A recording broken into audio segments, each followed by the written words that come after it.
Okay, so members, we're going to see how do we get the area for trig functions like sine and cos. Of course, we need to know how do they sketch the standard curves for sine and cos. Please don't forget to subscribe to the channel. Now, to start with, the standard curve for cos is given as you see for cos and then for sine. But I'm going to add on another standard curve for these functions that whenever you have this over this is how we sketch it. Now, how do we sketch the value for sine? We know that the maximum value of sine is 1 and its minimum value is -1. Meaning we are going to be writing it from 0 up to 2 pi degrees. I mean 2 pi. So when sine of 0 is 0, this is pi over 2 is 9, sine of 90 is 1. Sine of 180 is 0, sine of 270 is -1. Then sine of 2 pi, which is 360, is 0. So that's how we sketch. The same idea here. Sine cos of 0, when x is 0, this is 0. When x is 0, cos is 1.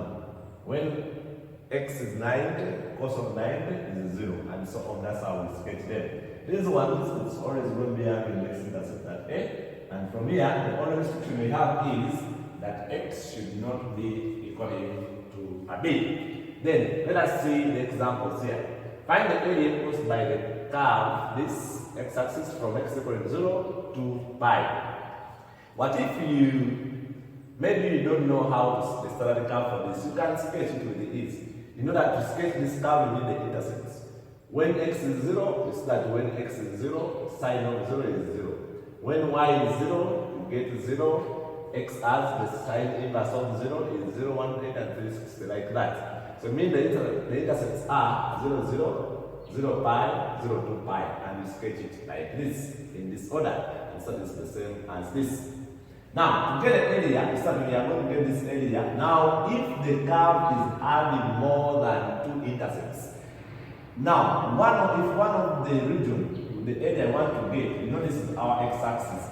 If you want to get area in this region, you start this is the negative part, we get the modulus. So this is area 2, this is area 1. So we get area 1 plus modulus of area 2. Why do we get modulus? Because this one is in the negative part of the x-axis. So now means you divide out your curve into from this first intercept to the second, then from the second to the last. So this will be now area A1 will be from 0 to pi of our y. Remember, our area is given by integral from a to b y dx. So my y from here, you see sine x dx, then plus from pi then to 2 pi, still your y is sine x dx.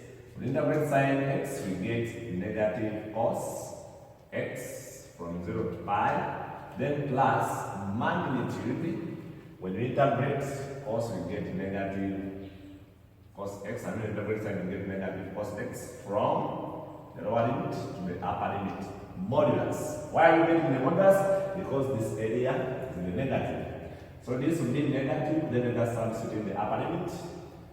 Cos pi minus cos of 0, then plus, now the magnitude, let me put the sign out, the negative, so cos pi, then minus cos 2 pi, and that's cos of a pi, modulus.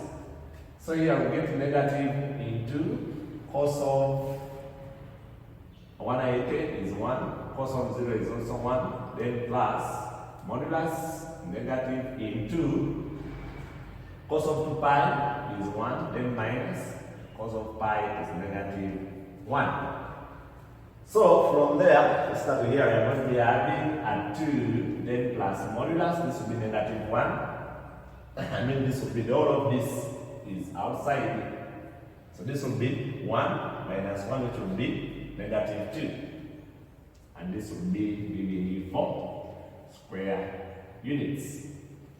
Why? Because modulus of this will be equal to a positive 2. So here the same as 2 plus 2, which gives you a 4. Because modulus of this negative 2 is giving you a 2. Now here, the one to find the area equals by the path this from x equal to pi to pi. So now, we want the area from pi to 2 pi.